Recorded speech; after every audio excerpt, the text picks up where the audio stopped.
Hey guys, welcome to episode 4 of the Mixologist. Thanks for joining us this week. Today we're going to speak to Matt Mahatme, the co-founder of Lixir Drinks, about their range of tonics and their quest to get a new emoji listed.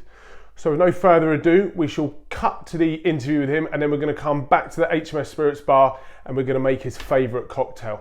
Enjoy the interview guys and I'll see you in a bit. Right guys, I'd like to welcome Matt Mahatme, the co-founder of Lixir Drinks, to the show. Welcome Matt.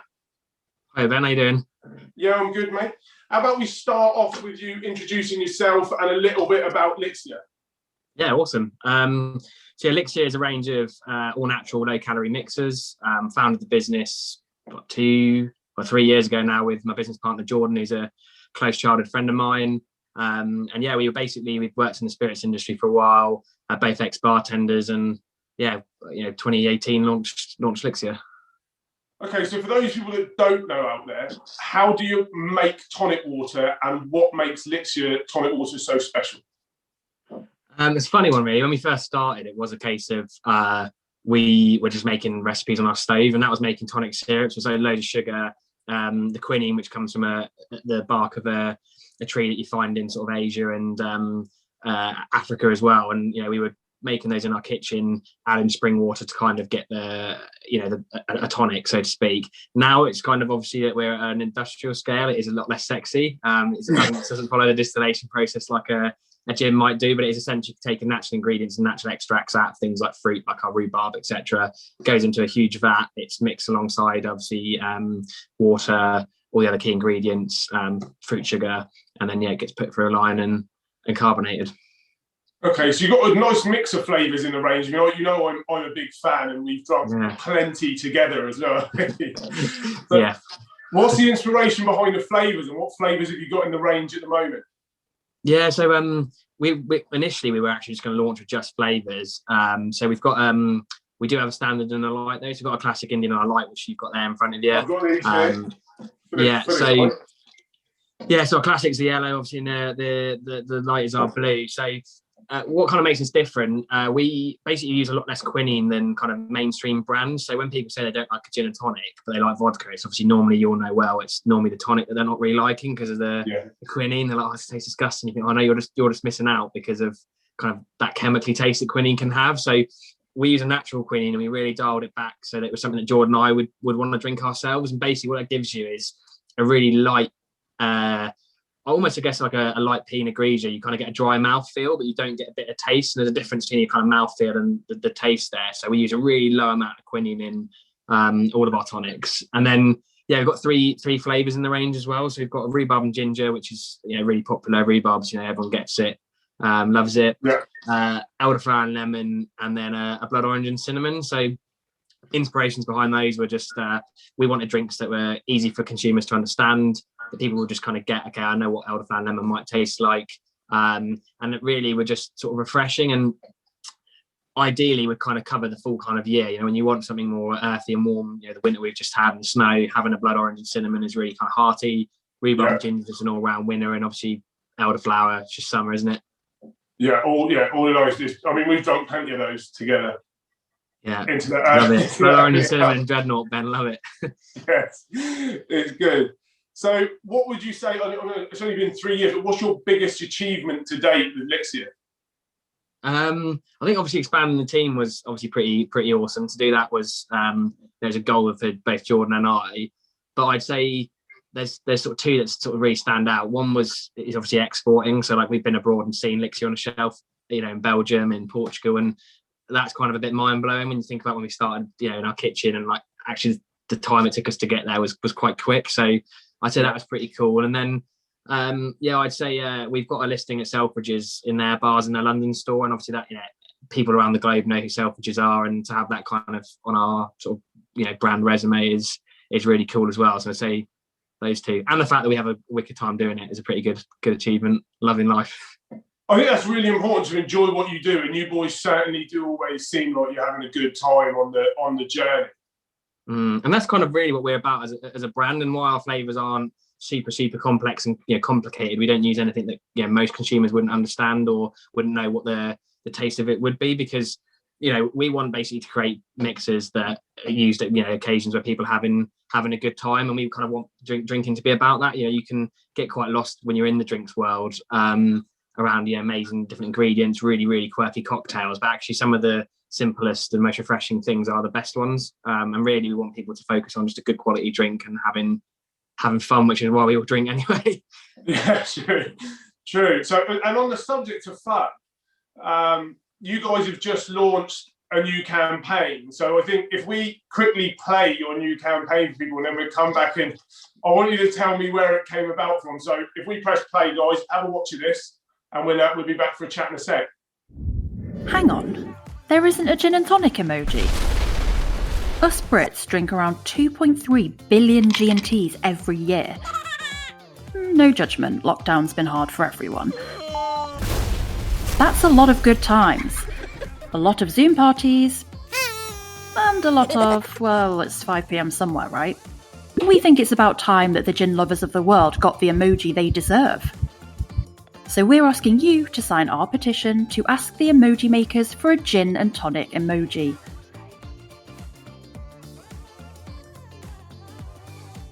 Okay, Matt, so we're missing a G&T emoji. Where did it come? Where did this idea pop up from? I would love to take, Jordan and I think would love to be able to take credit for the idea, but Harriet, who's in our team, and a woman that we use, Rachel, who's doing some sort of marketing for us, they kind of suggested it and said, actually, it's just criminal we don't use it, because we obviously, we WhatsApp as a team all the time, and actually as soon as they pointed out that we don't have one, we're like, that's just absolutely crazy. You've got rum one, you've got beer, wine, and gin and tonic is huge. Obviously, so stats in the video show, and it is kind of frustrating not having one. It's one of those things you don't really notice that it's not there, and until you kind of think hard about it and go, actually, every time I want to message someone specifically for a G&T, there just hasn't been one. There's two different types of camel. I don't need to tell the difference. If I'm going to say I'm going on a safari or whatever, no one needs to know whether the camels are Dropodus or whatever it is with two humps or one. There's a virus one. We all had enough of the virus this year. That's got its own emoji. Just want to give people what the emoji they deserve. Basically, it's a bit of light-hearted fun in what's been a pretty difficult time. I love it. And when's the hope that we're going to see this on our keyboards? Yeah, so we obviously need as many people as possible to sign the petition, obviously share the words. So I think Unicode, who create the emojis, they have submissions twice a year, I think it is in April. So I'm not sure when it would come out, but we're ideally trying to get a real good traction together to pitch them sort of around end of March, April time, and hopefully, fingers crossed, we leave a lasting legacy and we get the emoji we all deserve. I love it. I'm looking forward to it. And everyone, please share it if you can as well. Let's spread the word and give you the emoji you deserve. So, Matt, you've worked in a lot of bars. You visit a lot of bars in your role as in the job now. So where would you say is the best place you've had a drink, and what was it? Yeah, it's a really difficult one. I'd say my favourite place to drink is probably a pub called the Garrison, which is in Bermondsey. It's quite famous. It's steeped in history. It's one of the oldest pubs in the whole of London. Obviously, Lixir stock there, which is obviously a massive tip. But they've got a really good selection of draft, and it's kind of more of a posh kind of bistro food pub, as well as kind of just a good general atmosphere that a pub would have. But the food is it's all British, it's all seasonal, and they tend to have quite a limited menu choice, which I love because I'm quite indecisive when it comes to ordering off a menu. But the atmosphere in there is amazing, and the place is steeped in history. It's kind of what a pub really should be, basically.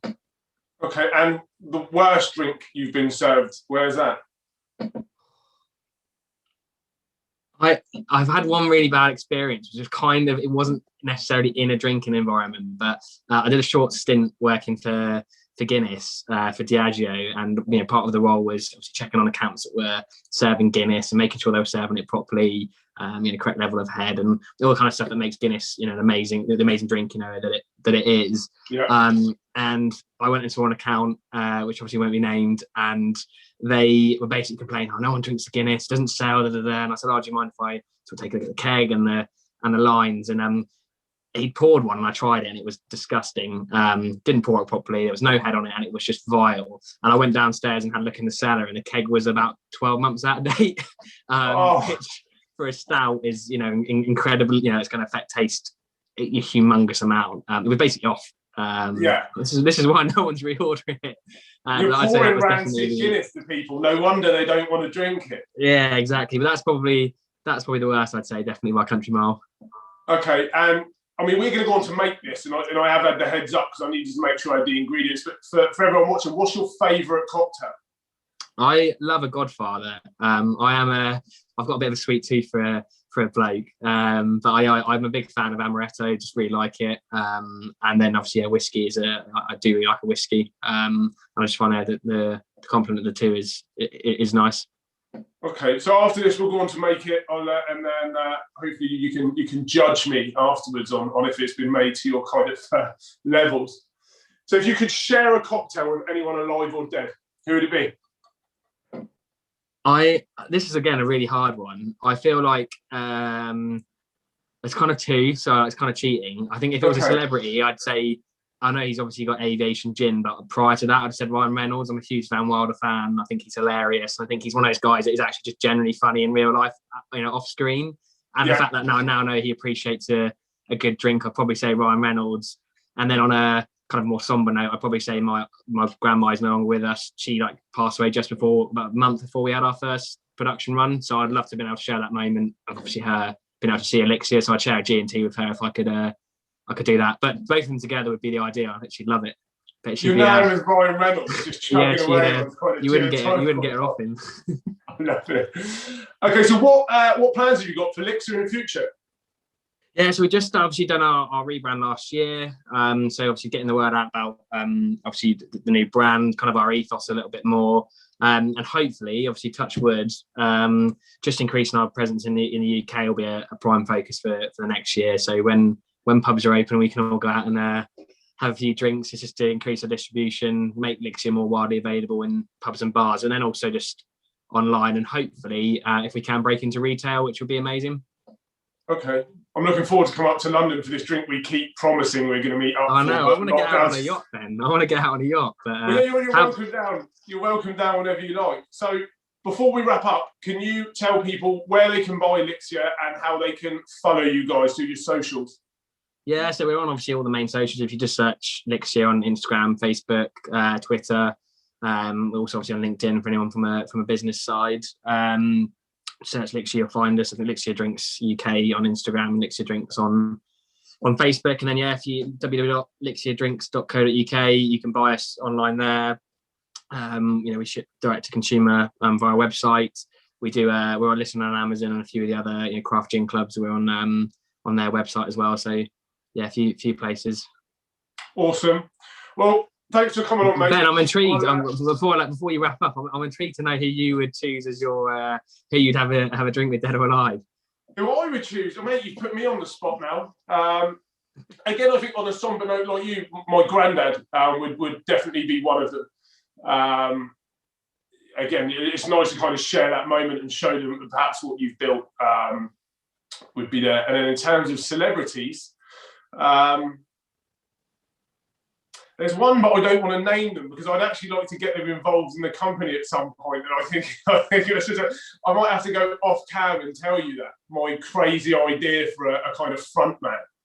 Yeah. No, yeah, you'll have to. You can't leave me hanging like that. You have to tell me. All right, I'll tell you what as we go off camera.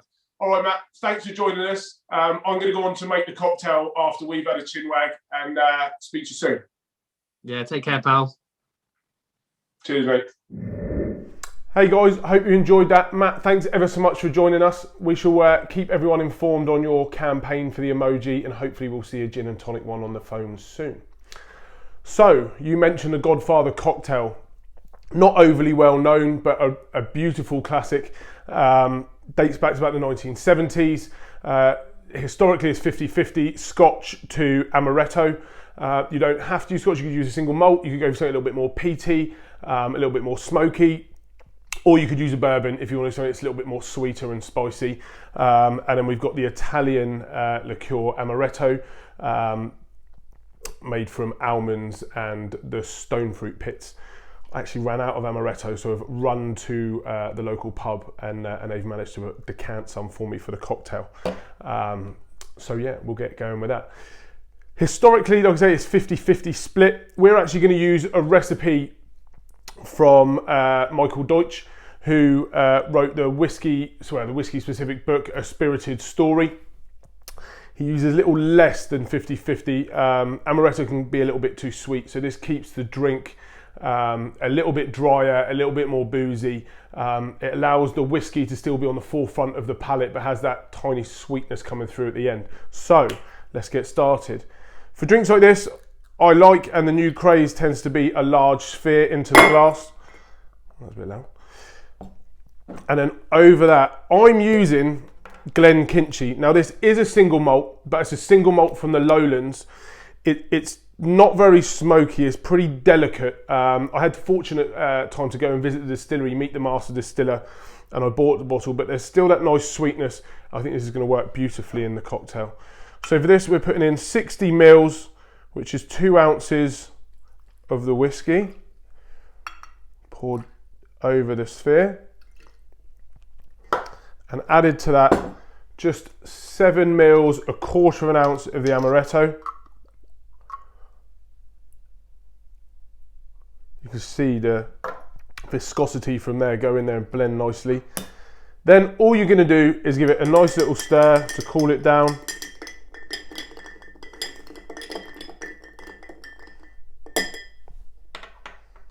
And I like to garnish just a nice slice of orange there. And that is your Godfather, people. Cheers. Hope you enjoy, Matt.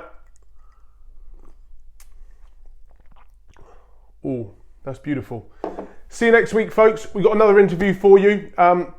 Someone based in the yachting industry, and they're going to give us their insights and their favourite drinks as well. So we'll catch you then. Stay safe and see you soon. Thanks. Bye.